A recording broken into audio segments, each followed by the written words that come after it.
बोलो श्री प्राणनाथ प्यारे की जय।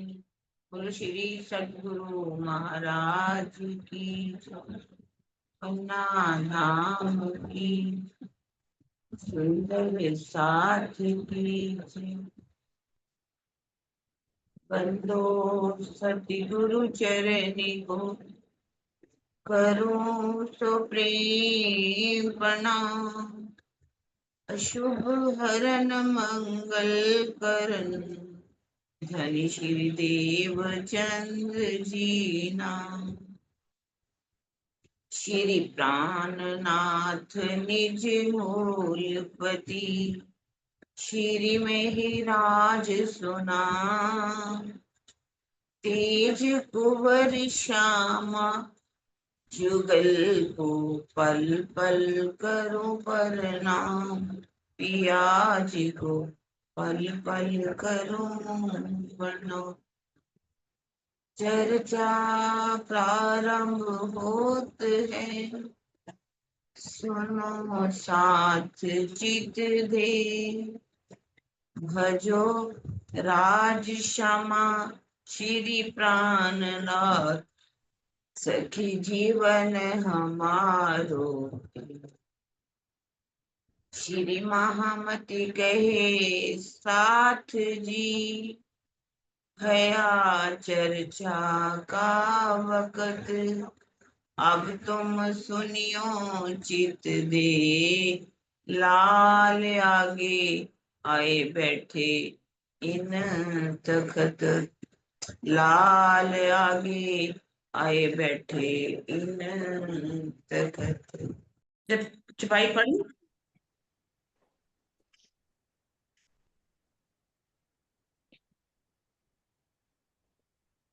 हजरते हज इत करी लेने को मक्का।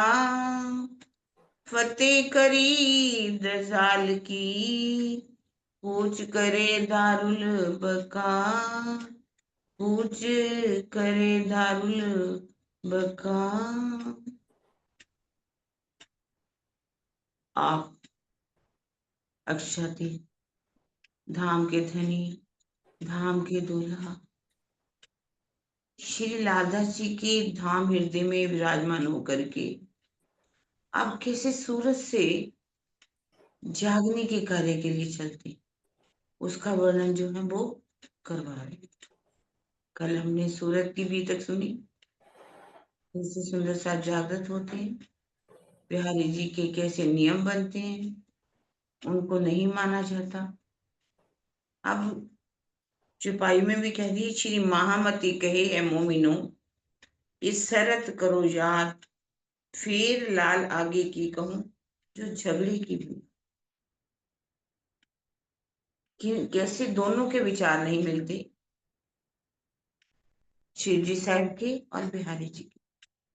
बिहारी जी जो है वो वाणी को ढांपना चाहते, सुंदर साथ तक वाणी नहीं पहुंचनी चाहिए। वाणी वहां न पसरी वह शरत व दिन।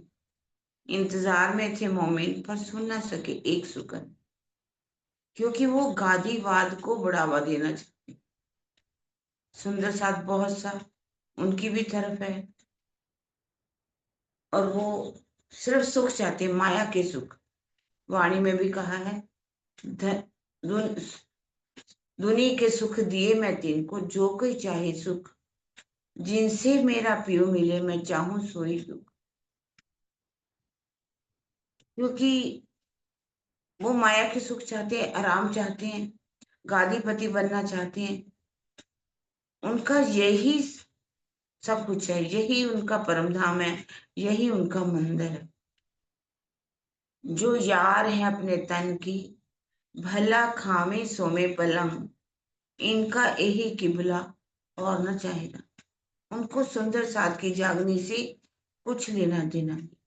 हाँ, वहां भंडारे होने चाहिए, भीड़ इकट्ठी होनी चाहिए, पाठ होने चाहिए, यहाँ तक कि सवारी निकले तो सवारी में भले ही लाखों रुपया खर्च हो जाए अपनी शोभा के लिए, वो सवारी भी निकालेंगे। और बहुत से सुंदर साथ उनके साथ हैं, उनको यही अच्छा लगता है। यदि उनको कहा जाए कि आप ध्यान लगाइए, वाणी पढ़िए, तो शायद उनसे नहीं हो। और जा करके पूरी तरह से घूमना फिरना, खाना पीना, अच्छे अच्छे भोजन करने, उनका यही सब कुछ है कि यही हमारे लिए जागनी है। और शिव जी साहेब, उनको क्या है कि मैं अपने सुंदर साथ को जगाऊं।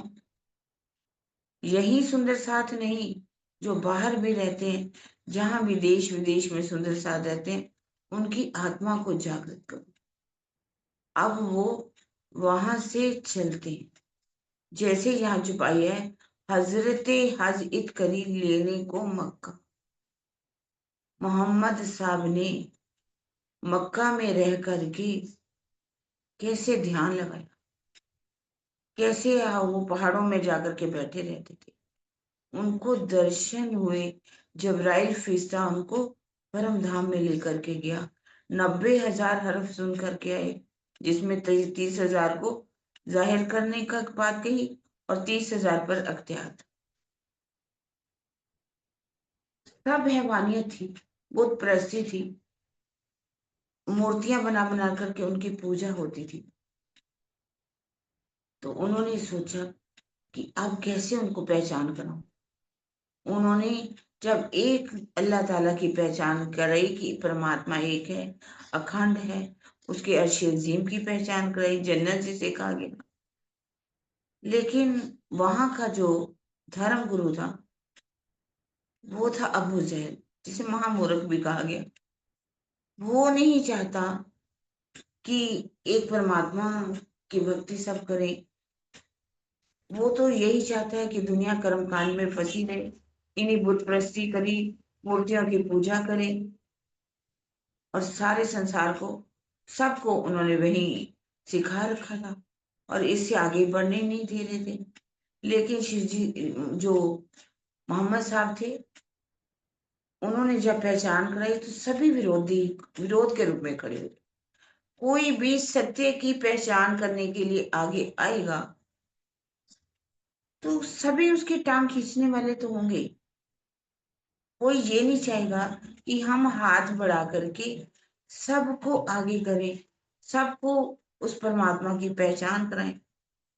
अपनी मान्यताओं को, यदि वो देखते हैं कि हमारी मान्यता जो है वो खत्म हो रही है, तो जैसे एक सांप को मारा जाता है तो वो सोचता है मैं डस लूं, कैसे भी डस लूं, वो उल्टा वार करता है।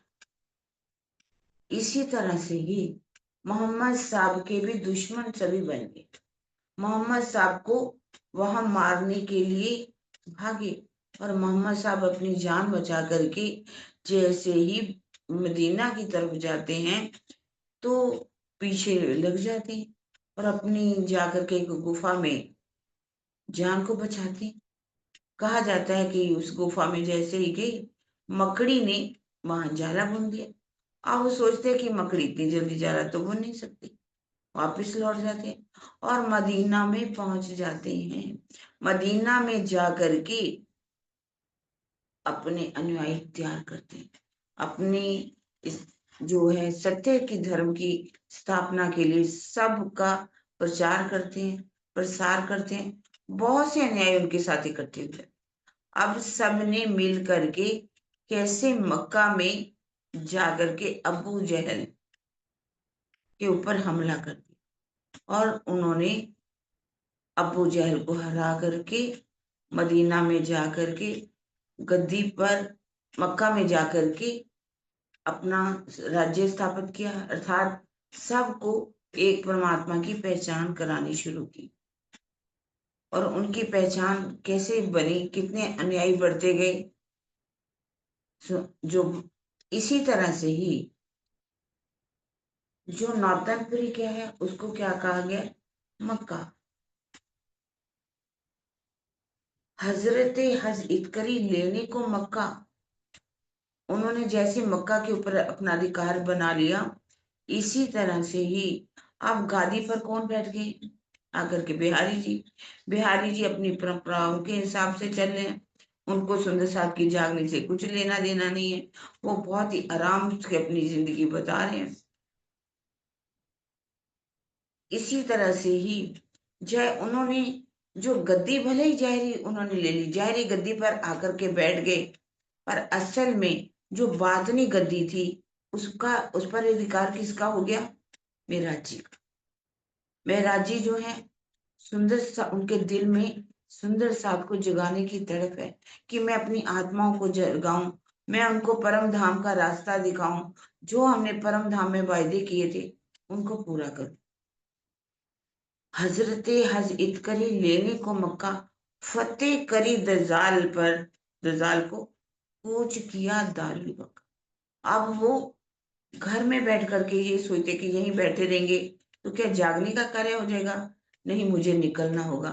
तब सुंदर साथ की काफी जमात, 500 जो है सुंदर साथ, उनके साथ इकट्ठे हो चुके थे। अब उन्होंने प्रस्थान किसकी तरफ किया? पन्ना जी की तरफ। पन्ना जी को क्या कहा गया है? दारुल बक्का, क्योंकि वो क्या है, हमारा जो है जागनी ब्रह्मांड का मूल मिला हुआ है, जहाँ स्वयं शिव जी साहब पांचों शक्तियों के साथ पन्ना जी में विराजमान। हम कहें कि उनका धाम गमन हो गया, ऐसा नहीं। वो अपनी आत्मा को छोड़ करके कहीं जा ही नहीं सकते। मैं तुम्हारे कारणे जाई न सक्या पारिन, तुमको वतन पहुंचाई के कायम करूं ब्रह्मांड। जब तक आत्मा जागृत नहीं हो जाती ये लीला चलती ही रहेगी। जैसे ही 36,000 का मेला हो जाएगा तभी ही हम सब मिलकर के परम धाम की ओर चले। अब उन्होंने जागने के लिए दारुल बका की तरफ जैसे ही प्रस्थान किया, उनके साथ जमात 500 की जमात है, जिनको महाजर कहा गया है। महाजर का अर्थ क्या होता है? जो घर बार छोड़ करके अपने धनी के ऊपर समर्पित हो जाते हैं। उन्होंने घर नहीं देखा, बाहर नहीं देखा, और अगर धनी की चर्चा से उनकी आत्म जागृत हुई तो उन्होंने सारे संसार को ठोकर लगा करके अब शिव जी साहब के साथ चले। उनको महाजर कहा गया। शहर मदीना सूरत, तहां सेती चले जब, महाजरों मदद करी जो साथ सेवा में चले तब। जिन्होंने हमेशा हमेशा के लिए घर बार त्याग दिया, ऐसे मोमनों की सिफत परम धाम में जाकर के होगी। कुरान में हदीसों में भी उनकी सिफत लिखी हुई है। हमारे धनी स्वयं उनकी क्या है, महिमा गाते हैं। लाडलियां लहूत की जाकी सिफत चौथे समान, बड़ी बढ़ाई इनकी जाकी सिफत करे सुभान। उनकी चरण रज ब्रह्म श्रेष्ठ की, ढूंढ थके त्रैगुण, कई विध करी तपस्या जो कहवत वेद वचन। ऐसे सुंदर साथ जो चल दिए जागने के राह पर, उनकी लोमा फूस के अंदर भी सिफत लिखी हुई है, अर्थात राज्य के दिल में भी ऐसी आत्माओं की महिमा है। और इन सुंदर साथ की को क्या कहा गया? सुनंत जमात। सुनंत जमात का मतलब क्या होता है? कि जो पूरी तरह से ईमान ले आए धनी के ऊपर। महामती कहे ए मोमिनो, महामती कहे ईमान इश्क की, शुक्र गरीबी सबर, इन विद रूहें दोस्ती हक की, प्यार कर सके तो कर। महामती जी कह रहे हैं जिनके अंदर पूरा ईमान है, इश्क है।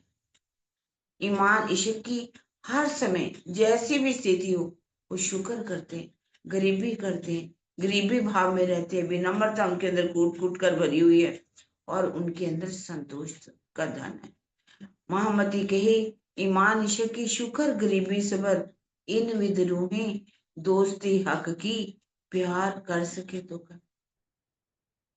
हम सबको कौन सा रास्ता अपनाना है? प्यार का, आपकी खींचातानी का नहीं, किसी को नीचे गिराने का नहीं, यदि ऐसा हम करते हैं तो हम परम धाम के मोमिन हैं। अब सुंदर साथ जिन्होंने सेवा की, जो भी यहाँ सेवा करेंगे, उनका नाम जो है लोमोफूज अर्थात धनी के दिल में लिखा हुआ है। परम धाम में भी जब जाएंगे तो राज्य भी उनको धन्य धन्य कहेंगे। कि मैंने तो कहा था कि आप शेर सूद काट के लाना, आप तो सवा शेर सूद काट करके लाए। क्योंकि घर बार जिन्होंने छोड़ दिया, परिवार छोड़ दिया, कुटुंब के बाल्य छोड़ दिया, जो जिन कोई भी घर में जब रहता है तो बड़ी अच्छी तरीके से रहता है, उस सुख सुख सुख सुविधाओं में रहता है। अगर आप जागने के लिए चल रहे हैं तो जागने के रास्ते में आपको चलते वहां ठंड भी है, गर्मी भी है, धूप भी है, वर्षा भी है, 6 ऋतुओं का उनको सामना करना पड़ता है। ऐसा नहीं कि सोचें कि हम बड़ा सुख का जीवन व्यतीत करते। हाँ, सुख तो उनको है, क्योंकि जिसके साथ स्वयं धामधनी हो, जिनके साथ चलने का उनको मौका मिला, उन मोमिनों का नाम इस वाणी के अंदर आता है, जिनका नाम लेने से ही जो जीव भी है वो भवसागर में पार हो जाते हैं। जिन्होंने कुर्बानी कर दी, कुर्बानी का नाम सुन मोमिन उल सरतंग, पीछे हटे जो मोमिन दौड़ लिया तीन संग। अब चलते हैं, उनके नाम आ रहे हैं कि, और ऐसे सुंदर साथ की बात कर रहे हैं कि जब ब्रिज में थे कैसे वो अपनी प्रीतम के दीदार के लिए आते थे।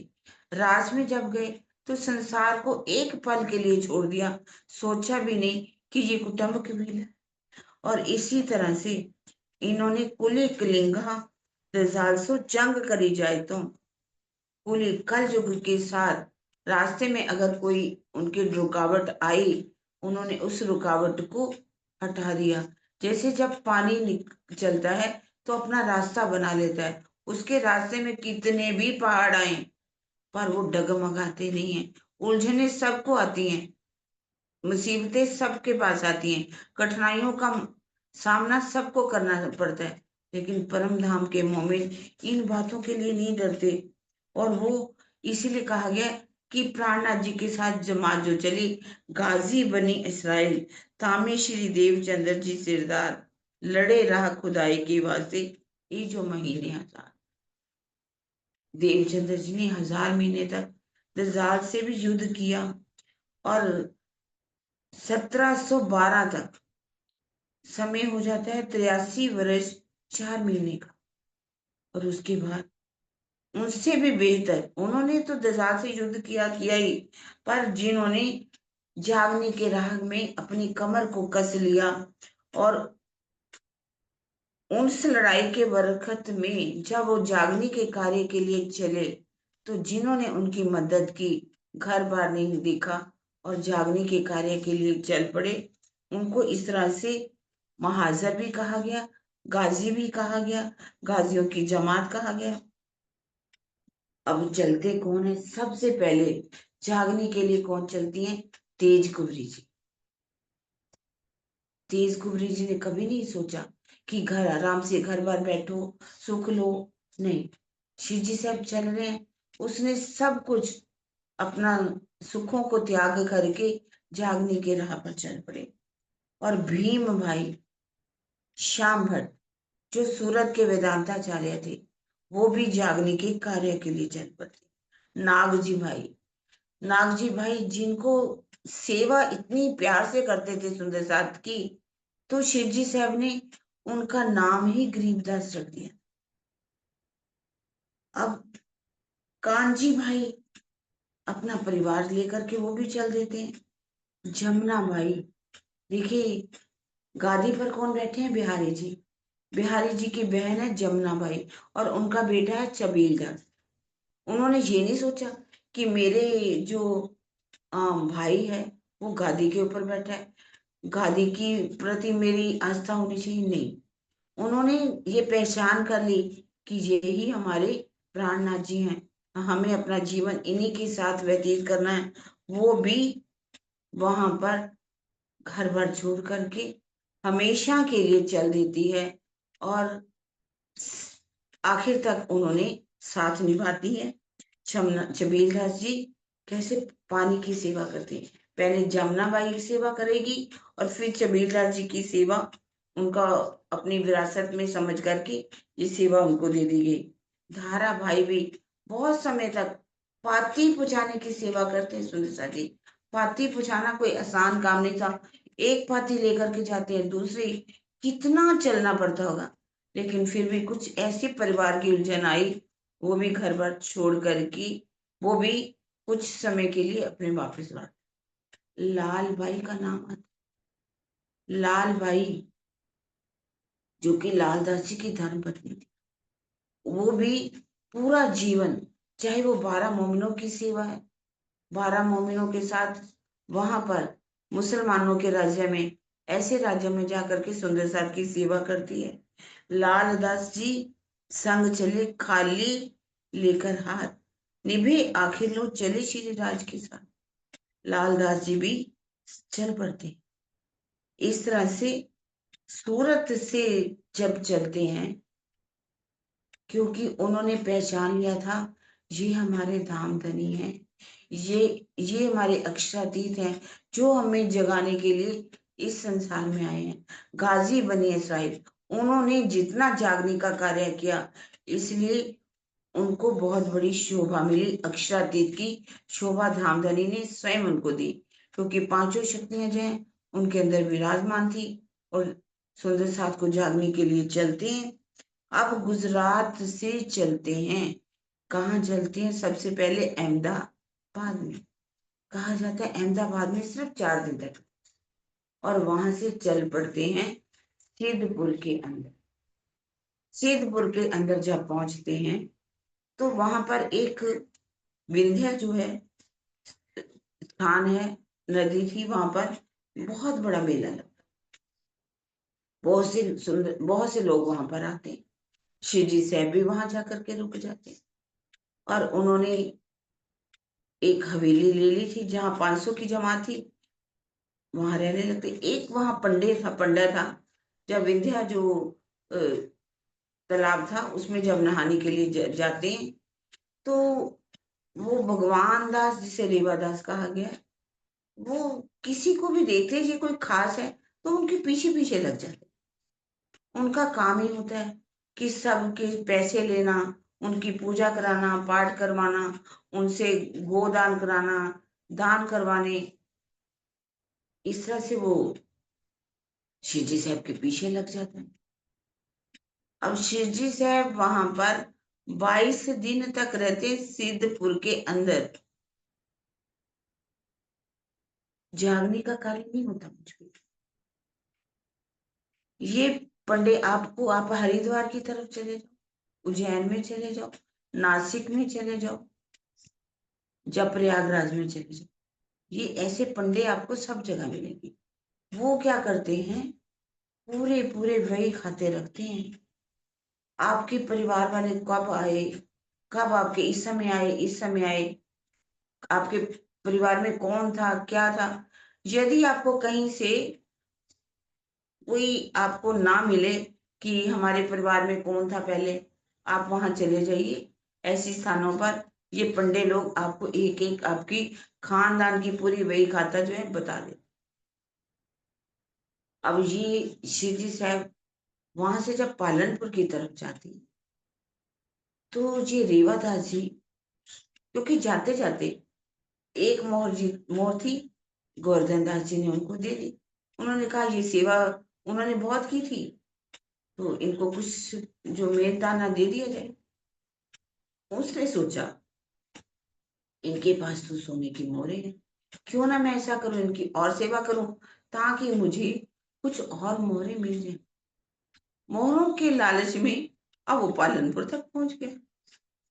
जब शिवजी साहब ने देखा कि तो यहाँ पर भी ये गोवर्धन दास जी ने देखा ये तो यहाँ पर भी पहुंच गया, और इच्छा करने लगा मोरों की। उन्होंने कहा भगवान दास, ये दुनिया की दौलत क्यों मांग रहा है? क्या दुनिया की दौलत जो है तेरे साथ जाएगी? कुछ जानने वाला नहीं, तुझे तो कोई अखंड धन जो है वो मांग लेना चाहिए।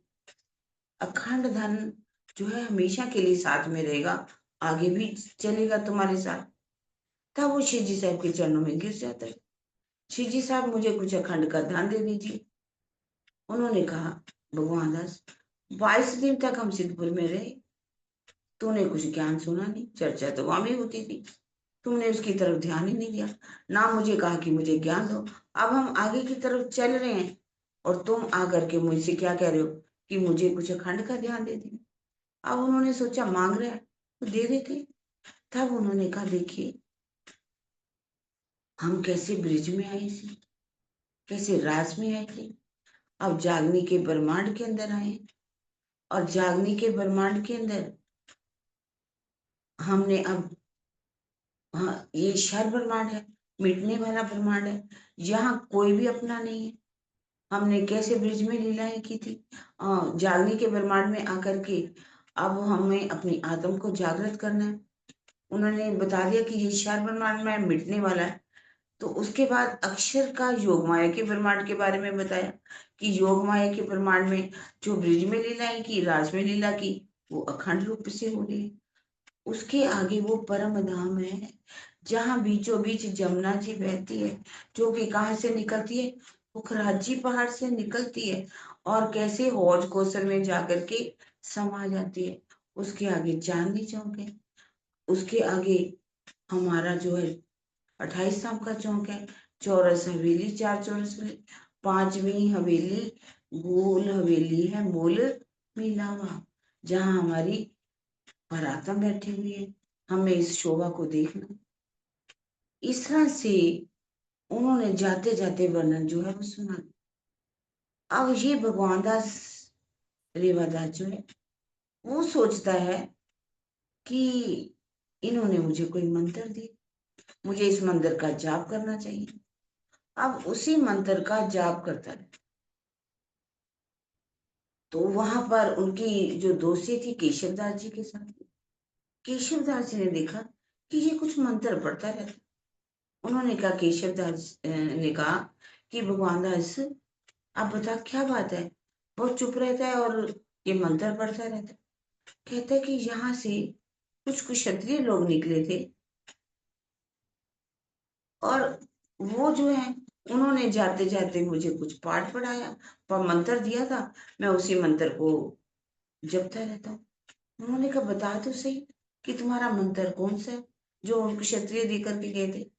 तब उन्होंने पहचान कराई ब्रिज की, राज की, क्षर ब्रह्मांड की, योग माया के ब्रह्मांड की, परम धाम की, जमुना जी की, भोज कोसर की, उखराजी पहाड़ की, मूल मिलावा की पहचान जब बताई तो केशव दास जी ने कहा, अरे भाई, कहते हैं कि बंदर क्या जाने अदर का स्वाद, तू तो भगवान दास है, तू तो सिर्फ भगवान दास का भगवान दास ही रहा।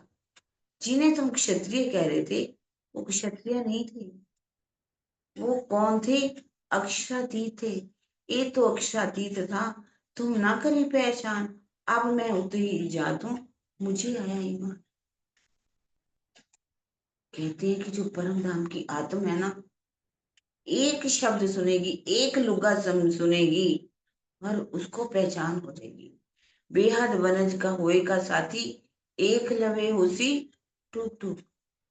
अब केशव दास जी ने जैसे ही सुना, उन्होंने उसी समय वहां से निकल पड़ते हैं। और उन्होंने ये पूछ लिया था कि जमात किस तरह की चली, कितनी थी, उन्होंने बता दिया कि लगभग 500 से ज्यादा ही 500 की जमात थी। और वो सभी वेशभूषा बता दी। अब केशव दास जी वहां से चलते हैं, क्योंकि शिव जी साहब यहाँ से चलेंगे, मेड़ता जाएंगे, मेड़ता में भी रहते हैं, और फिर वहां से जाएंगे, लिखा हुआ है कि मथुरा जाते हैं। क्योंकि ये अगर इधर से जाओ तो ये रास्ता पहले मथुरा आता है, मथुरा के बाद फिर से आगरा जाते हैं, लेकिन वहां जागने का कार्य नहीं होता। फिर से वो निकल करके दिल्ली की तरफ चले जाते, और दिल्ली में जा करके वो चांदनी चौक में रह रहे थे। और केशव दास जी वहां पहुंच जाते हैं और जाकर के शिव जी के चरणों में प्रणाम करते हैं और प्रणाम करके अब वो चर्चा सुनते हैं, ज्ञान पूरा लेते हैं, उनकी आत्म जागृत हो जाती है और ज्ञान लेकर के शिव जी साहब की आज्ञा का पालन करते हैं, उनका हुक्म लेकर के फिर से कहाँ आते हैं, सिद्धपुर में आते हैं। और सिद्धपुर में आकर के सबसे पहले किसको तारतम देते हैं, भगवान दास रीवादास, एक दूसरे और केशव दास जी थे। इस तरह से वहां पर बहुत जागनी होती। केशव दास जी ने वहां पर कहा जाता है थाना थाप्या, सिद्धपुर में केशव भट्ट के घर, थाना थापा कहां पर, सिद्धपुर में केशव भट्ट के घर। वहां कोई मंदिर नहीं बना दिया उन्होंने, ज्ञान का एक केंद्र बना दिया। जहां ज्ञान की बातें होती हैं वो क्या है, विस्त है। मंदिर में भी बैठ करके अगर दुनिया की बात होती है तो वो मंदिर नहीं है, वो क्या है, दोजक है।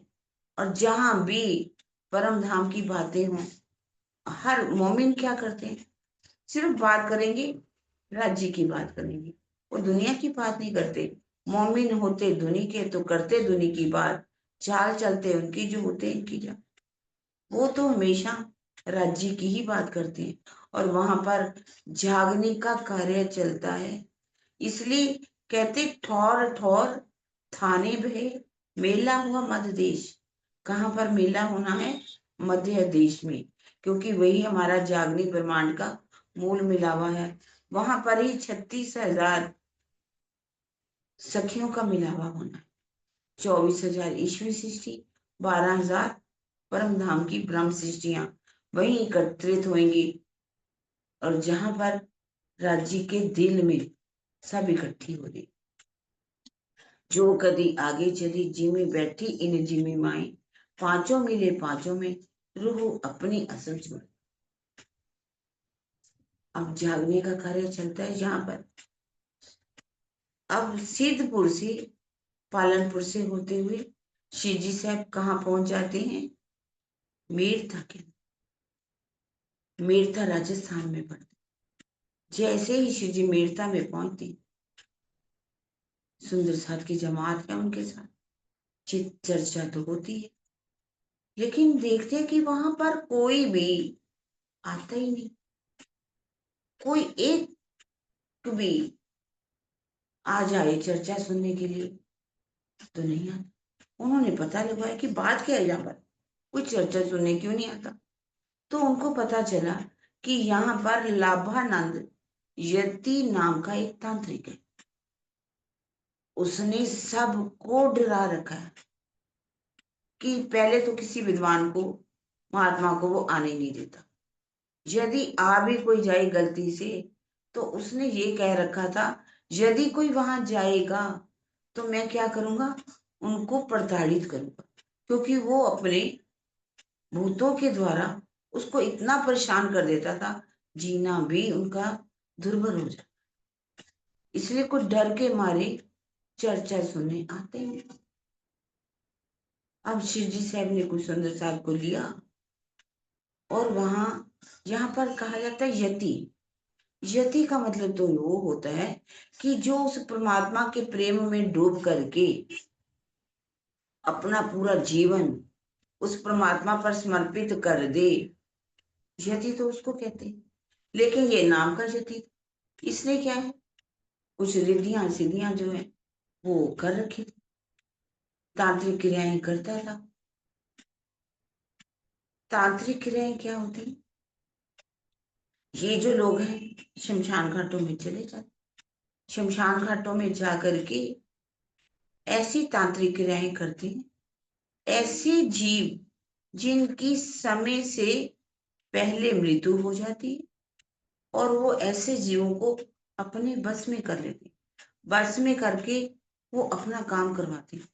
क्योंकि जो जीव है, वैसे एक वैदिक ग्रंथ है जिसमें लिखा हुआ है कि जैसे एक पतंगा जो है एक पांव रखता है और दूसरा पांव रखने में जितना समय लगता है, उतने समय में जीव जो है वो क्या करता है, दूसरे तन में प्रवेश करता है। लेकिन यहाँ पर कुछ बात थी उल्टी थी। इसने उन जीवों को अपने बस में किया था जिन जीवों की तृष्णाएं, वासनाएं जो हैं वो दबी रहती। क्योंकि यदि कोई किसी बात से घर में नाराज हो जाते, नाराज होकर के वो आत्महत्या कर लेते। आत्महत्या करने वालों को तो कहा जाता है कि अगला जन्म जल्दी से मिलता ही नहीं। वो उनके अंदर वासना ही रह जाती। जैसे कि कहा जाता है कि एक स्थान पर था, एक लड़की थी, वो किसी लड़के से प्रेम करती थी, लेकिन वो राजपूतों की लड़की थी और उसका जो प्रेम था किसी क्षत्रिय के साथ। तो लोक लाज की वजह से घर वालों ने कहा तुम्हारी को खत्म कर देंगे, लेकिन यदि तुम कहो कि तुम्हारी शादी हम उसके साथ कर दें, हो नहीं सकता। लड़की जब नहीं मानी तो उन्होंने क्या किया, उसको मार करके ऐसे स्थान पर जाकर के दबा दिया, पता ही नहीं चला। पर उसके अंदर वासना थी, शादी की वासना थी, कामना भरी हुई थी, और वो जाकर के सबको परेशान करती थी। और ज्यादा परेशान किसको करती थी? जवान लड़कों।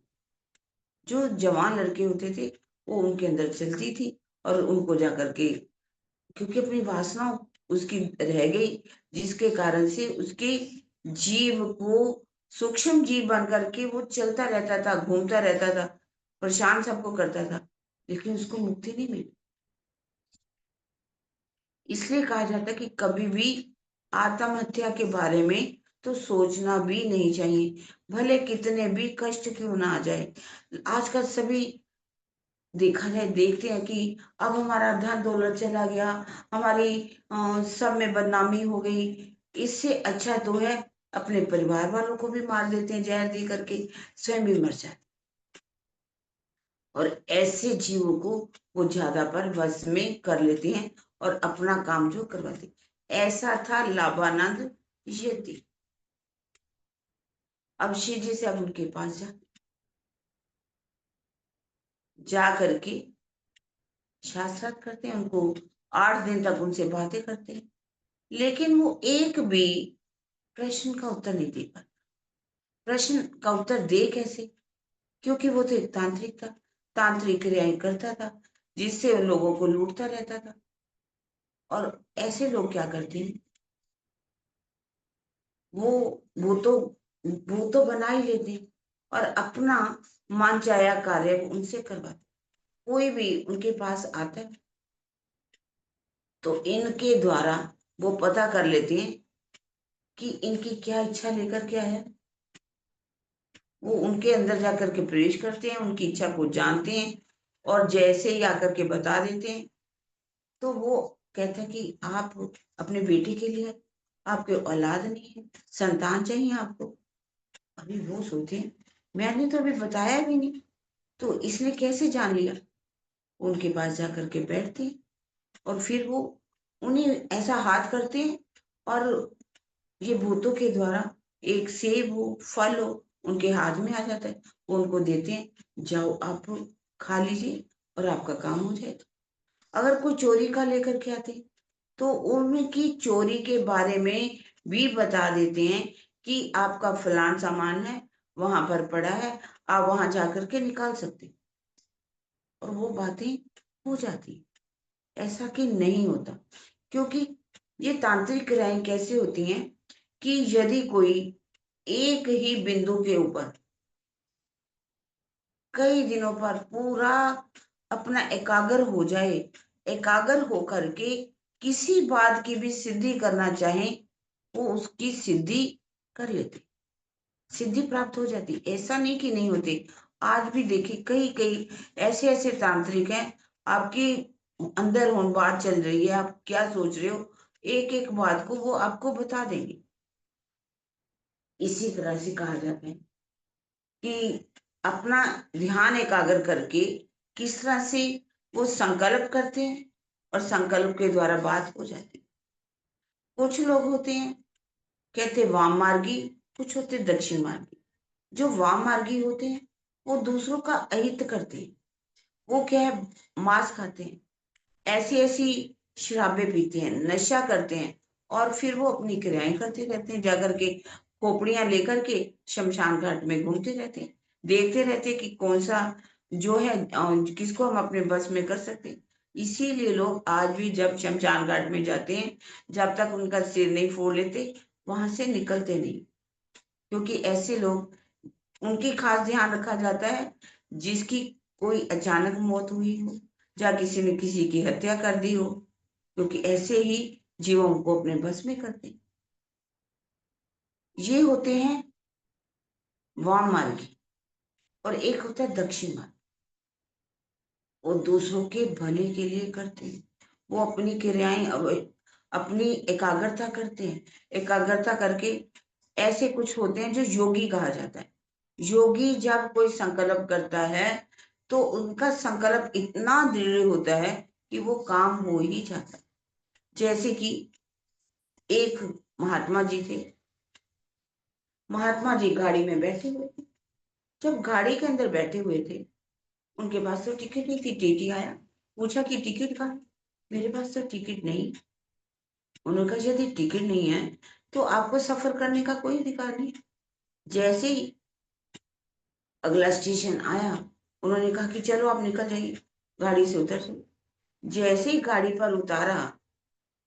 से उतारा, महात्मा जी खड़े देख रहे हैं गाड़ी को। उनको अपने गंतव्य स्थान पर जाना था। उन्होंने कहा, गाड़ी क्या तुम मुझे छोड़ करके चली जाएगी? अब क्या हुआ, बहुत समय लग गया, गाड़ी टस से मस नहीं। बड़े बड़े इंजीनियर आए, सबने देखा कि बात क्या है, गाड़ी क्यों क्यों नहीं चल रही। अब कोई उसमें नुक्स भी दिखाई नहीं दे रहा, गाड़ी चल नहीं रही।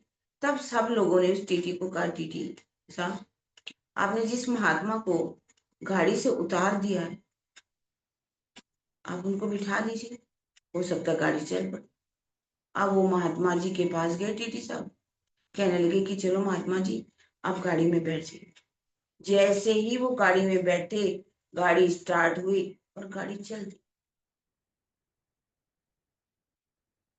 इसी तरह से हम अगर उदाहरण सच्चाई देखें, तो जब बड़े महाराज जी कहाँ थे, सोनगिरी के,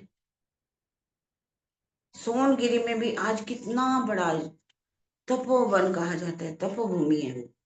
महाराज जी वहां ध्यान लगाया करते थे। एक पहाड़ के बीच में एक गुफा थी, जिसमें बैठा करते, सामने ही एक सड़क थी, सड़क से गाड़ियां चलती थी, हॉर्न बजते थे, लाइटें जलती थी। महाराज जी की जो ध्यान में थी बाधा पड़ती थी। महाराज जी ने बहुत बार कहा जाकर के कि यहाँ पर हॉर्न ना बजाओ, लाइट ना जलाओ, पर कौन सुनने वाला था। एक बार ऐसा हुआ कि एक बहुत बड़े अफसर की गाड़ी वहां से निकल गई, और एक गाड़ी रुक गई, दूसरी गाड़ी रुक गई, दोनों तरफ से गाड़ियां रुक दी गई, इधर भी गाड़ियां उधर भी गाड़ियां। सबको देखा गया कि आखिर गाड़ी के अंदर क्या ऐसी कमी आ गई कि गाड़ी क्यों नहीं चल रही। सबने देखा, हर चीज तो ठीक है, पर गाड़ी क्यों नहीं चल रही। फिर किसी ने आकर के कहा, जहाँ एक महात्मा जी जो हर समय ध्यान में डूबे रहते हैं, तो उन्होंने कितनी बार सबको कहा कि आप ऐसा कीजिए कि यहाँ पर हॉर्न ना बजाइए और लाइट बंद कर दीजिए, पर किसी ने किया ही नहीं। तब वहां उठे, उन्होंने आकर के महाराज जी के चरणों में प्रणाम किया। कहते, महाराज जी, आज हमें माफ कर दीजिए, आज के बाद मैं यहाँ बोर्ड लगवाता हूँ कि कोई भी यहाँ आकर के हॉर्न नहीं बजाएगा और लाइट नहीं चलाएगा। जैसे ही सबने हॉर्न बंद किया, लाइट बंद की, गाड़ियां वहां से चली गई। ये योगी का संकल्प, जो कि कार्य कर लेता है। एक योगी ने तो कहा जाता कि घड़ी थी, उसकी सुइयां तक घुमा दी थी, उल्टी चलने लगी थी। और जिनकी कहा जाता कि कोई वासना जो है वो अंदर रह जाती है, तो वो भी उसी हिसाब से उनको अगला तान मिलने में बहुत मुश्किल होती। जैसे कि मैंने दूसरी बार कहा कि कईयों को वासना रहने के कारण जल्दी से जन्म नहीं मिलता। एक थे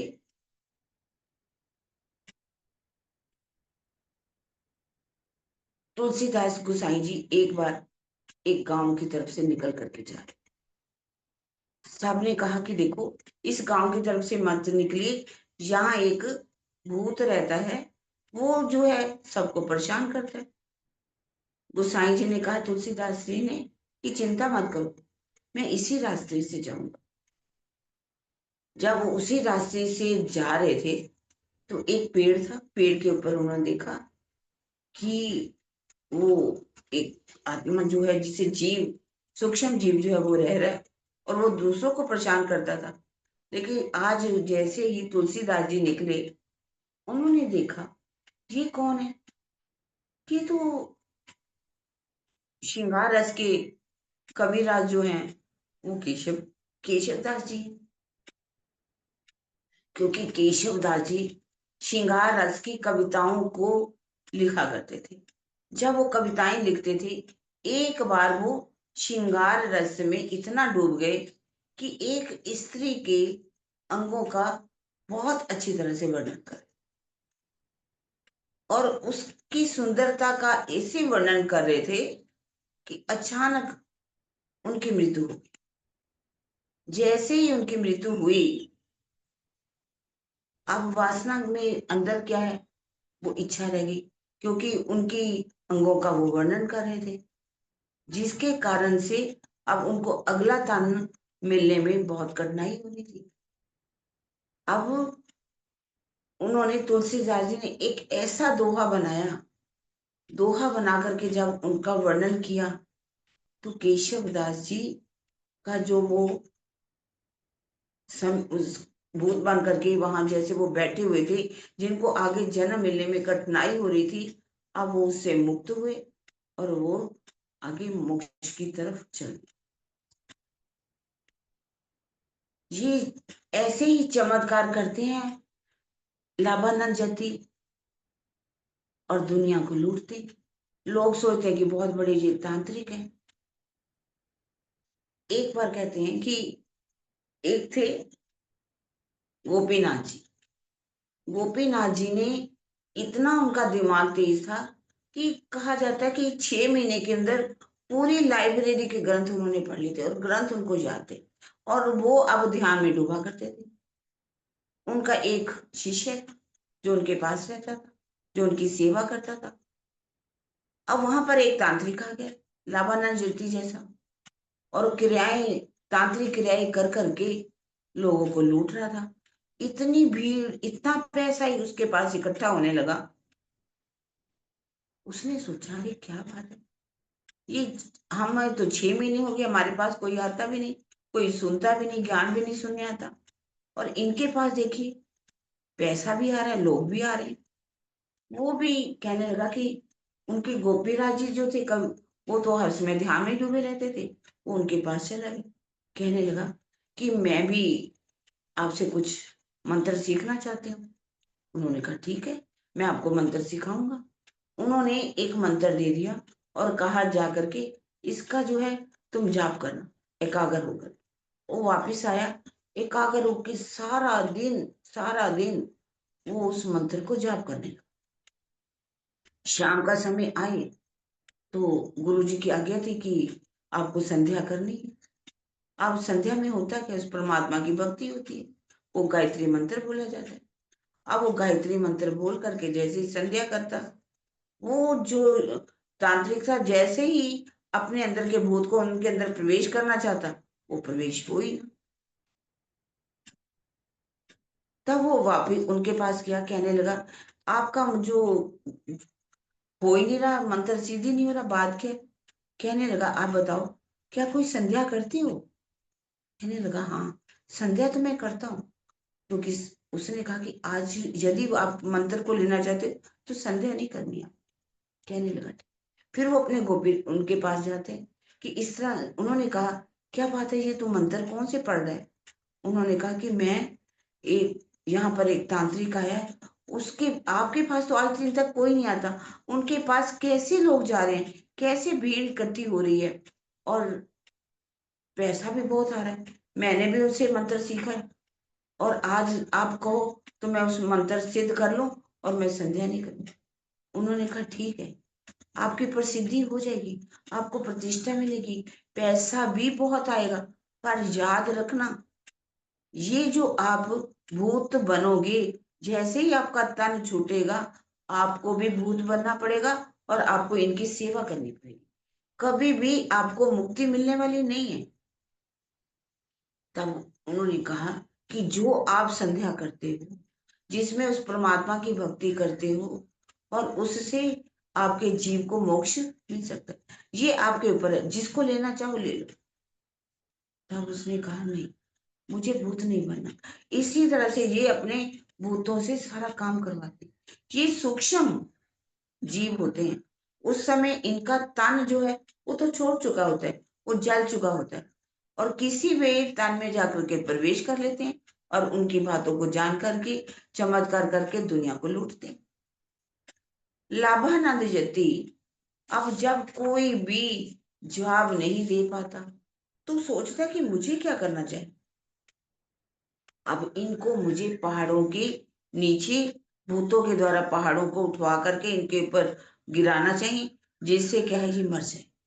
चुपाई भी आती है, मारो दब के पहाड़ में, इनको ढारो उल्टाए, सब देतियों के मंत्र से भांत भांत किए उपाय।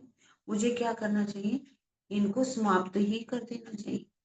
सब भूतों को कहा कि जाओ और जाकर के, क्योंकि जो शिवजी साहब है, जो कुछ सुंदर साथ है वो तो अंदर रहते हैं, लेकिन बाकी जितने भी सुंदर साथ हैं वो सब पहाड़ों के नीचे अपनी अपनी बिछाते हैं, बिस्तर लगाते हैं और सो जाते हैं।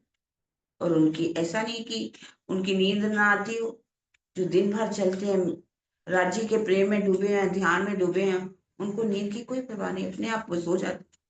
अब रात को लाभानंद जति पहाड़ों को, भूतों को कहता है उनको कि तुम ऐसा करो, इनको मार दो।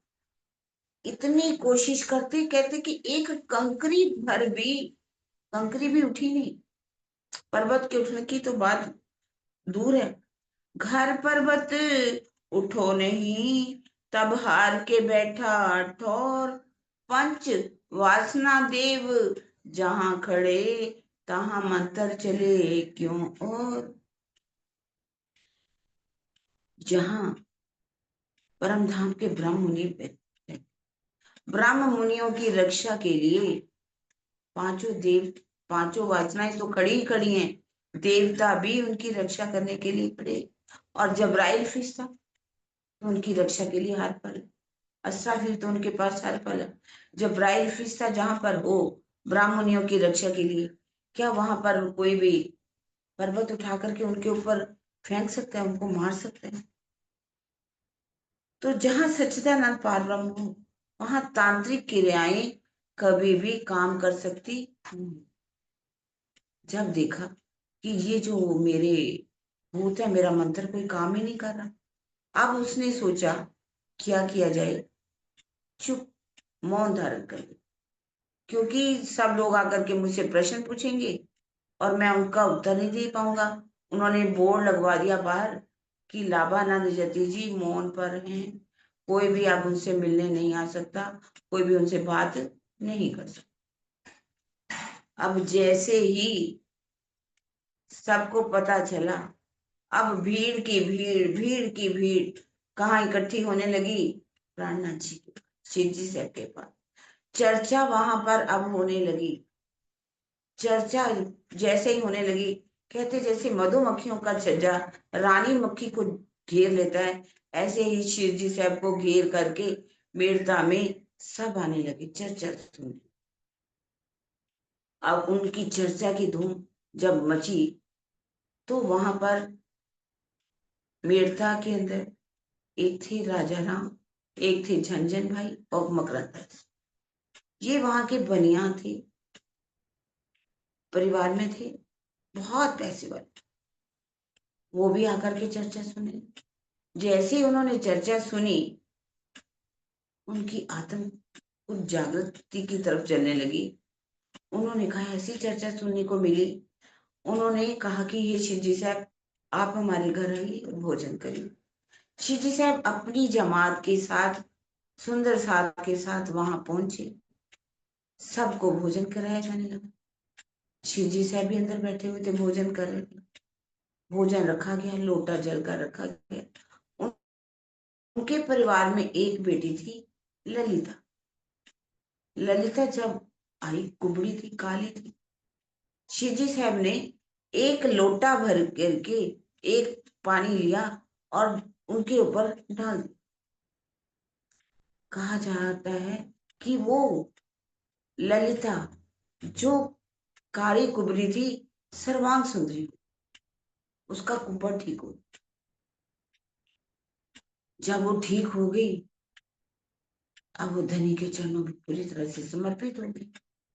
तो उसका जो प्रकरण है, भले ही पन्ना जी में उतरा, लेकिन उसका भाव उतर क्या था? वारी रे वारी मेरे प्यारे, मैं तुम पर वारी, टूक टूक कर डारो यातन, ऊपर कुंज विहार। हे धनी, अब मैं पूरी तरह से आप पर समर्पित हूँ, क्योंकि मैं अपना शरीर भी अगर टुकड़े टुकड़े करके आपके ऊपर वार दूं तो क्या है, ये कम है। तो कौन टुकड़े टुकड़े होगा जो अपने धनी की पहचान करेगा?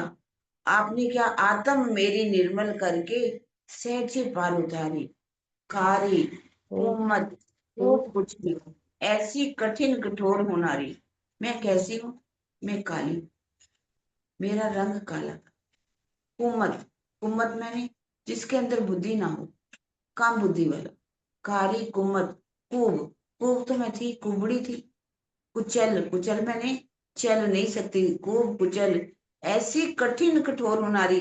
मैं ऐसी हृदय की कठिन हो गई थी, क्योंकि कोई मुझसे बात नहीं कर, मेरे इस शरीर को देखकर। इसलिए मेरा हृदय इतना संसार के तरफ कठोर हो चुका था कि अब मुझे इस संसार को नहीं चाहिए। आपने मेरी आत्म को निर्मल कर दिया और भाव सागर से पार करके मुझे आपने अपने चरणों में ले लिया। कार्य कुमत को कुचल, ऐसी कठिन कठोर हो नारी, आत्म मेरी निर्मल करके सहजे पानी। तो कहते कि ललिता सखी कहती है कि हे धनी, आपका क्या है, आपका स्वरूप कैसा है? सुंदर है, संकुल है। अब मैं आपके ऊपर पूरी तरह से समर्पित हूँ। कोट बेर ललिता कुर्बानी, मेरे धनी जी कायम सुखकारी। मेरे धनी कैसी? इन जहर जिमी से कोई ना निकसिया, अमल चढ़े होती भारी, आत्म मेरी निर्मल करके सहजे। मैंने देखा कि इस क्या है, कईयों जीत की बाजी हारी, जहर जिमी से कोई ना निकसिया। इस माया के संसार को कोई चाहे छोड़ना चाहे तो नहीं सोच सकता। जहर जिमी से कोई ना निकसिया, अमल चढ़ो, सबके ऊपर माया का नशा है। माया का नशा ऐसा है कि माया में वो इतने डूबे रहते हैं कि उनको ये भी नहीं पता चलता कि मैं जब तन छोड़ूंगा तो मुझे मुक्ति मिलेगी या नहीं मिलेगी, मुझे कैसे आवागमन के चक्कर में फंसना पड़ेगा। मुझे देखते सैयल मेरी कईयों जीत के बाजी। मैंने देखा कि कई चरणों में तो आए, लेकिन फिर माया ने उनको खींचा और माया की तरफ चलते, जीत के बाजी भी हार देते हैं, धनी की पहचान कर लेते हैं, लेकिन माया का ऐसा तूफान आता है उनके अंदर कि वो माया राज्य को छोड़ करके माया में चले जाते। इस तरह से ललिता सखी पूरी तरह से उन पर कुर्बान हो जाती है। जैसे क्योंकि यदि हम कहें कि किसी का कुबड़ ठीक हो सकता है, जब कृष्ण जी मथुरा में जाते हैं, कुब्जा, कुबड़ी जो थी, उन्होंने क्या किया था, उनकी पीठ के ऊपर अपना पैर मारा था और उनका कुबड़ भी ठीक हो गया था। बड़े महाराज जी जो कहा जाता है कि जब सहारनपुर में आए थे, साथ एक सुंदर साथ के घर गए। सुंदर साथ के जब घर गए तो उनकी एक बेटी थी जो कभी उठती नहीं थी, पड़ी रहती थी। महाराज जी को कहते, महाराज जी इसको जा तो चरणों में ले लो, जा इसको ठीक कर। उन्होंने एक थप्पी लगाई उसके ऊपर। अरे क्या बात है छोरी, उठती क्यों नहीं, उठ जा। कह जाते हैं कि वो उठ करके बैठ गई। अब वो बिल्कुल वैसे ही ठीक हो गई यदि परमहंसों का, कृष्ण जी का द्वापर के अंदर वो एक उपजा को ठीक कर सकते हैं। जिस स्थान में अक्षरातीत हो बैठे हो, क्या वो तन ठीक नहीं हो सकता? वो तो सर्वांग सुंदरी बनी गई। अब वो घर बार छोड़ देती है और शिव जी साहब के साथ चलती पन्ना जी तक। पन्ना जी में हम सुनेंगे जब भी शिव जी साहब वहां पर झीलना करते, वो एक लोटा लेकर के ललिता सखी के ऊपर डाल देते। ललिता सखी क्या बोलती, खम्मा खम्मा खम्मा खम्मा, क्षमा करो क्षमा करो मेरा पर बलिहारी। अब राजा राम झनझन भाई ने चर्चा सुनी, कहने लगे कि श्री जी साहब अब ये माया का काम हमसे नहीं होता। तब उन्होंने कहा कि आप चाबी मुझे दे दीजिए। चाबी ले ली और कहा कि अब ये चाबी आप पकड़ो और काम सेवा जो भी आपको जरूरत हो रखिए, बाकी मेरी सेवा समझ करके आप सेवा भी दे। कहा जाता है कि उन्होंने जैसे ही अब सेवा तो की, काम तो किया, काम इतना बढ़ता गया, इतना बढ़ता गया, एक फैक्ट्री, दो फैक्ट्री, चार फैक्ट्री, जैसे जैसे सुंदर साथ वहां पर बढ़ते जाते हैं। उन्होंने कितने पन्ना जी में जा करके शायद 12 बरस तक उन्होंने सेवा की। कारी कमरी भी जो पतली ओढ़ने वाली होती है, यहीं से ही वहां पर जाती थी। हुंडियां बन बन के यहाँ से जाती हैं, वहां पर पैसे निकाल लिए जाते हैं, सेवा होती है। अब कहा जाता है एक दिन शिव जी से बाहर की जा रहे थे तो उन्होंने देखा कि एक मस्जिद थी। मस्जिद के ऊपर एक आवाज आ रही थी, ला इलाहा इल्लल्लाह मोहम्मद रसूल अल्लाह। जैसे ही उन्होंने ये आवाज सुनी, उन्होंने कहा ला तो नहीं को क्या, इल्ला तो क्या, ला इला के बीच में ये बात बड़ी अजीब।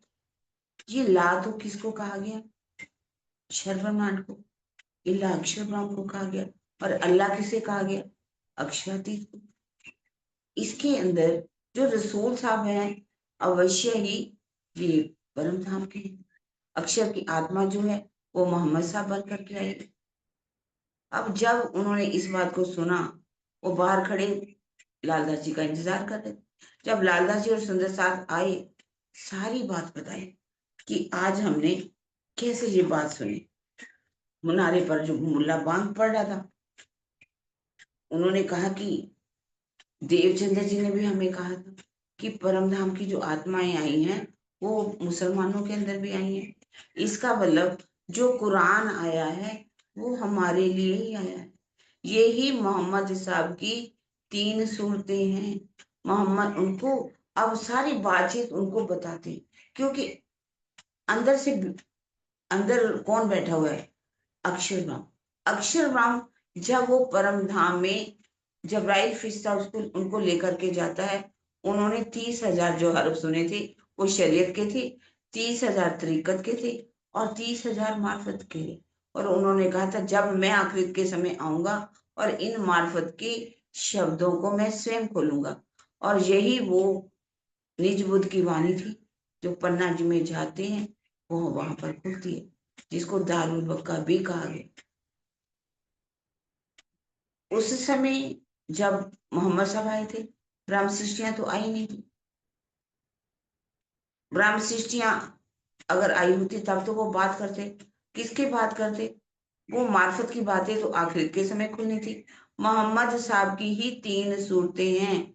अक्षर ब्रह्म में कहने लगी थी कि कुछ विद्वानों का कहना कि अक्षर ब्रह्म जो है मेड़ता के अंदर आई, तभी 5 शक्तियां वहां पर विराजमान हुई। तब भाई तब क्यों मामती नाम, अब मैं हुई जाहिर, देखा वतन श्री धाम।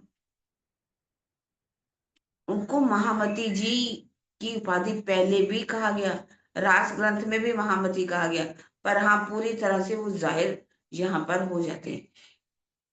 बसरी सूरत के रूप में भी अब जो है उनके अंदर अक्षरधाम जो है वो रास से लेकर के इंतजार करता रहा कि कब मेरा काम चले, मैं कब अपनी जो ज्ञान है, जो उन्होंने हरफ सुने थे, वो 30,000 हरफों को मैं कैसे सुन सकूं, क्योंकि जब वो वहां से आए थे तो वो 30,000 उनकी जुबान से ही उच्चरे नहीं थे और वो उनको भूल गए।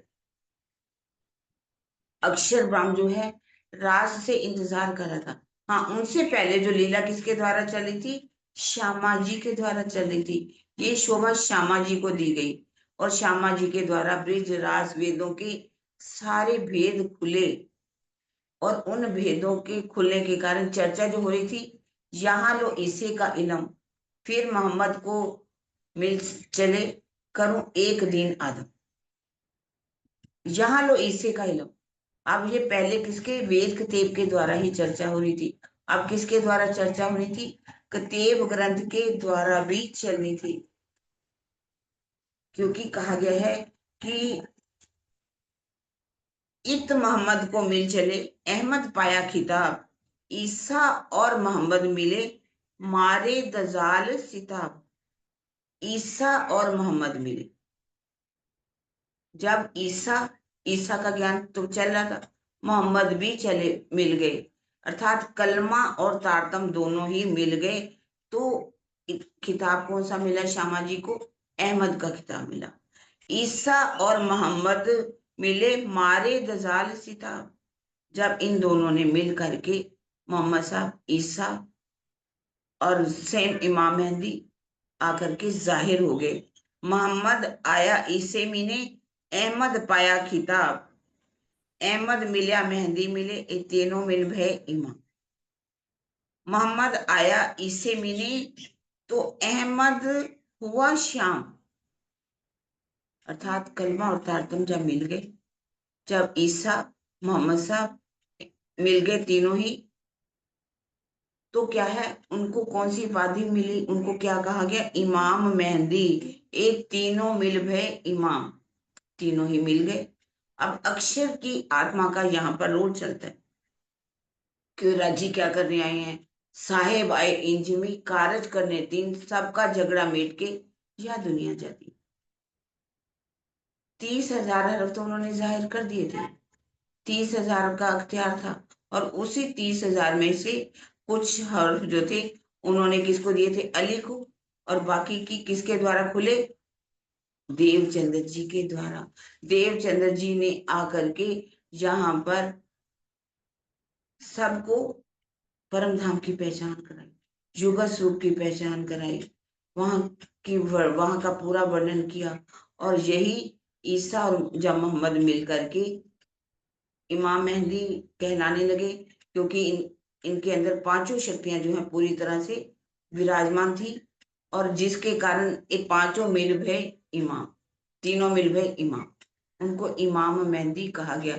इमाम का अर्थ क्या होता है, इमाम का अर्थ होता है कि सबकी इमामत करने वाले, अर्थात सारे को, सारे संसार को अखंड मुक्ति देने वाले, जिनके द्वारा परम धाम का सारा ज्ञान उतरना था, उस निज बुद्ध की वाणी उतरनी थी, निज बुद्ध के द्वारा ही लीला चली।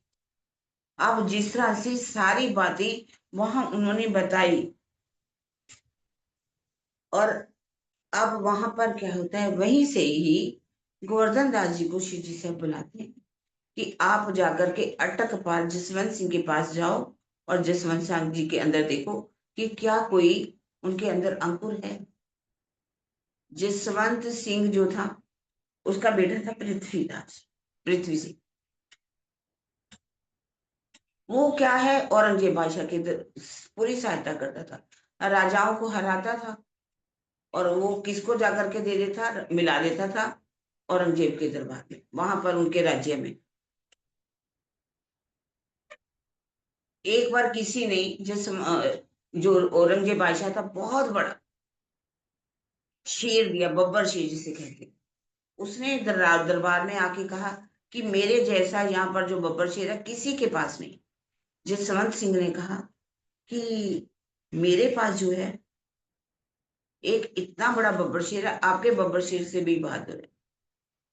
औरंगजेब बादशाह को बहुत गुस्सा है, ये मुझे चैलेंज कर रहा। कहने लगे ठीक है, कल आप लेकर के आना अपने बब्बर शेर को। कहने लगे मैं ठीक है, बब्बर शेर को लेकर के आऊंगा। अगले दिन 12 वर्ष का उनका एक बेटा था, उसको लेकर के आ जाते। बादशाह पूछते जसवंत सिंह क्या बात है, तुम्हारा बेटा कहाँ पर, तुम्हारा बब्बर शेर कहाँ पर? कह रहे ये तो है मेरा बब्बर शेर। कहने लगे ये तुम्हारा बब्बर शेर है? कहते हाँ, ये मेरा बब्बर शेर। उन्होंने कहा ठीक है फिर। तब वो एक बहुत बड़ा ऐसा शांत पिंजरा बना रखा था, जिसमें उसको बब्बर शेर को रखा हुआ था, और कल से उनको भोजन नहीं दिया था, कि ताकि वो जो है भूखे उस शेर पर पड़ सके। अब उनको भी उस पिंजरे के अंदर पृथ्वी सिंह को डाल दिया, और उसके हाथ में तलवार थी। जसवंत सिंह कहने लगा बेटा, जो शेर है उसके पास तलवार नहीं है। उसने तलवार जो थी फेंक दी बाहर, और उसको इतना बलशाली था, इतना ताकत वाला था, जैसे ही बब्बर शेर ने उसके ऊपर हमला किया, उसी तरह से ही पृथ्वी सिंह ने उसके ऊपर झपटा, उसके जबाड़ों को पकड़ करके पूरी तरह से चीर। जैसे ही बब्बर शेर पूरी तरह से मारा गया, तो वहां पर चारों तरफ उस दिन उसको देखने के लिए दुनिया आई, जयकारे लगने लगे, पृथ्वी सिंह की जय, पृथ्वी सिंह की जय। वो औरंगजेब बादशाह कहने लगा जिसका बेटा इतना बल वाला है, कल को ये बड़ा होएगा, बहादुर बनेगा, इसने अगर मेरे ही राज्य को समाप्त करना शुरू किया, मेरी ही जो राज्य है उसके ऊपर हमला करेगा, और मैं हार सकता हूं, इसलिए इसको किसी तरह से भी समाप्त कर देना चाहिए। जसवंत सिंह को उसने दक्षिण की तरफ भेज दिया कि तुम वहां पर जाकर के सूबेदार बन करके जाओ, और वहां पर जाकर के देखो कि राज्य कैसा चल। उधर भेज दिया, और इधर क्या कर दिया उसने, पृथ्वी सिंह को भोजन के लिए बुलाया गया, और वहां बुला करके उसको जहर दे करके मार दिया। ये बात जैसे ही जसवंत सिंह को पता चली, तो जसवंत सिंह जो था उसको वहीं पर कहते हैं हार्ट अटैक, क्योंकि अपने पुत्र की जुदाई वो सहन नहीं कर। और अब इधर जो था, औरंगजेब बादशाह सोचता है कि जसवंत, अगर पृथ्वी सिंह इतना ताकत वाला है, तो मैं क्यों ना इनकी दो, उनकी जो महारानियां थी पहले से ही गर्भवती थी, उन्होंने सोचा कि इनके द्वारा जो बालक पैदा होंगे वो भी ऐसे ही बहादुर होंगे, इसलिए मैं उनको अपने राज्य में उठा करके ले आता हूँ, और जब उनके बालक पैदा होंगे और उनको मैं इस तरह से इस्लाम मत में करूंगा, अपने साथ उनको रखूंगा, उनके शुरू से शिक्षा इस तरह से दूंगा इस्लाम की। पर उनका जो सेनापति दुर्गादास, दुर्गादास जो था इतना बहादुर था, फौजों ने, इनकी औरंगजेब की फौजों ने उन पर हमला किया, और दुर्गादास की, और उन्होंने अपने सैनिकों के साथ इस तरह से उनके साथ लड़ाई की, कहते कि खून की नदियां बह गई, पर वो उनकी दोनों महारानियों को, जसवंत सिंह की, उनको बचा करके ले जाने में वो सफल हो गया, और वो कहाँ लेकर के चले गए, वहां पर उदयपुर, उनको वहां पर जाकर के छोड़ दिया। वो था जसवंत सिंह, जिसको शिवजी साहब ने पाती लिख करके मेड़ता से भेज दिया कि तुम जाओ और जा करके उनको समझाने की कोशिश करो, हो सकता है उसके अंदर कोई अंकुर हो। जसवंत सिंह अटक पार कहते पहले भी एक पाती लिख चुके थे, दूसरी पाती जब वो लेकर के वहां जाते हैं, तो पाती जब लेकर के जाते हैं, वो सोचते हैं कि इनको मैं कुछ समझाऊं, बड़ी कोशिश करते हैं कि उनको कुछ समझाया जाए, पर उन पर देखा जाए कि कोई असर। वो क्या है, तीर अंदाजी करता है, अपनी तलवारबाजी करता है, उसी में ही लगा रहता है। जसवंत सिंह जी वहां पर बहुत समय तक रुके, अपने सुंदर सा मुकानदास जी, गोवर्धन दास जी, सॉरी, गोवर्धन दास जी ने बहुत कोशिश की, लेकिन देखा है इनके अंदर तो कोई अंकुर ही नहीं है। अब वो वापिस आते हैं और आ करके अब उनको ये पता था कि शिवजी साहब वहां से मेड़ता से गोकुल आगरा होते हुए दिल्ली पहुंच जाते हैं। और दिल्ली में जा करके अब वो लाल दरवाजे में उस समय रह रहे। अब उनको मिलना है, उनको मिलने के लिए वो क्या कहते हैं, ढूंढा कैसे जाए। वहीं पर एक दुकान पर रुक जाते हैं, गंगाराम की वहां दुकान होती है। जैसे ही गंगाराम की दुकान पर रुकते हैं, अब उनको क्या काम है, जागने का। सुंदर साथ जहां भी बैठते वहीं जाकर के कुछ ना कुछ सुना। जैसे कि आप भी, मुझे सुंदर साथ को के घर में जाना पड़ा, तो मुझे लगा कि हम उनके घर तो भोजन तो कर रहे हैं, अगर उनको दो चार शब्द ना सुनाए जाए तो आना भी व्यर्थ हो गया। तो सुंदर साथ के घर में जहां भी गए, चाहे उनकी बहू हो बेटी हो, कोशिश की। जहां स्वामी नारायण मत इतना फैला हुआ है, उसकी जड़ें इतनी मजबूत हो चुकी हैं कि हर कोई सोचता है कि स्वामी नारायण ही सब कुछ है। जबकि सबको मालूम है नारायण की पहुंच कहाँ तक है। नारायण की पहुंच वो कैसे अक्षर ब्रह्म के उसका स्वाप्निक स्वरूप है, और उनको अपने आगे का कुछ पता नहीं, पर सारी दुनिया उन्हीं को ही मान गई। अब ये जो गोवर्धन दास जी आकर के जैसे ही गंगाराम की दुकान पर बैठे, अब चर्चा प्रारंभ करने लगे। जैसे उन्होंने चर्चा की, तो वहां पर एक आशाजीत वकील थे, उनको भी उन्होंने प्रबोधा। उनको भी उसको अच्छा लगा। और उन्होंने के पास कौन आए, एक नैन सुख महाजन। जब नैन सुख महाजन, उनको भी पहचान कराई गई। अब शिवजी साहब को ढूंढा जाए तो कैसे, उर्दू बाजार में घूम रहे थे। जब उर्दू बाजार में घूम रहे थे, तो वही गरीबदास सुंदर साथ मिल गया। उन्होंने उनसे पूछा कि शिवजी साहब कहाँ रुके हुए।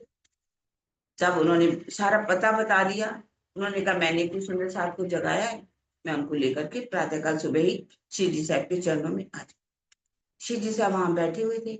ये आकर के गोवर्धन दास जी सुंदर साथ को लेकर के आते, गंगाराम जी को, नैन सुख महाजन को और आशाजीत वकील चरणों में सारी बात बताते हैं कि मैं जसवंत सिंह के पास कैसे गया, जसवंत सिंह को जगाने की कोशिश की, और जसवंत सिंह जो है सुनता ही नहीं। इसी कारण था कि उसकी वहां पर मृत्यु हो गई, और जसवंत सिंह जो है पहचान नहीं कर पाया। अब इधर क्या है, बहुत से सुंदर साथ जो है जागृत होने शुरू हुए। वहां पर कैसे बनारसी दास आएंगे, चंचल दास जी आएंगे, आगे जागनी कैसे होगी। सुंदर साथ जब अपने अपने घरों से शिवजी साहब को फिर मिलने आते हैं, और वहां पर अपने कैसे कुछ ना कुछ लेकर के आते हैं। चंचल दास जी आते हैं तो अपने वहां से ड्राई फ्रूट की दुकान होती है, वो लेकर के आते हैं। बनारसी दास जी आते हैं, गंगा राम जी आते हैं। कुछ ना कुछ चंचल दास जी के घर वाले कुछ लेने नहीं देते, वो चोरी करके लेके आते हैं। तो क्या चोरी करना जुर्म? चोरी करने के लिए हमें वाणी में तारतम देते तो पहले ही कहते कि चोरी नहीं करना चाहिए। चोरी वो होती है जो दूसरों के घर से चोरी की जाए। सारा काम चंचल दास जी करते, पूरी दुकान संभाल रखी थी। पर परिवार वाले ऐसे होते हैं, जब उनका कोई घर वाला अध्यात्म की तरफ चलने लगता है, तो सब दजाल बन करके खड़े हो। वो पैसा नहीं देते, कुछ नहीं देते। तो वो सोचता है शिवजी साहब के चरणों में मैं जा रहा हूँ, तो कुछ तो लेकर के जाऊं। अब वो जेब में कुछ डाल करके ले जाते, कहते कि किसी बड़े महापुरुष के पास जाना हो तो कुछ ना कुछ भेंट स्वरूप में लेकर के जाते। यही भाव लेकर के सुंदर साथ उनके पास जाते हैं, चरणों में जाकर के प्रणाम करते हैं। अब कैसे आगे सब सुंदर साथ इकट्ठे हो जाते हैं। नैन सुख महाजन कैसे वहां पर आते हैं, दयाराम उनके द्वारा दयाराम जागते हैं, दयाराम से जो है वो बनारसी दास जागते हैं। इस तरह से चेन जो है वो बंध जाती है, बहुत सी गांठ जो है बनने लगती है। और अब सब मिलकर के शेख सलीमान के पास जाएंगे। कैसे 22 प्रश्नों की पाती तैयार की जाएगी। 22 प्रश्नों की पाती को सोचते हैं आसाराम आशाजीत वकील को दिखाया जाएगा, नबी और नारायण की क्या है। और फिर अब वहां से लक्ष्मीदास सेठ वहां पर आएंगे, उनकी हंसी कैसे होगी। मुकांद दास जी भी वहां पर चरणों में आ जाते हैं। दिल्ली में जब शिव जी साहब रहते हैं, आगे चलते हो जाएंगे, अनुषा सुंदर साहब को छोड़ करके आएंगे, और फिर हरि शाहपुर बोड़िया जाएंगे, और शाहपुर बोड़िया से आगे हरिद्वार की जो चर्चा है वो सुननी शुरू करेंगे बाद में। और आज हम इस चौपाई को दोहरा देते हैं।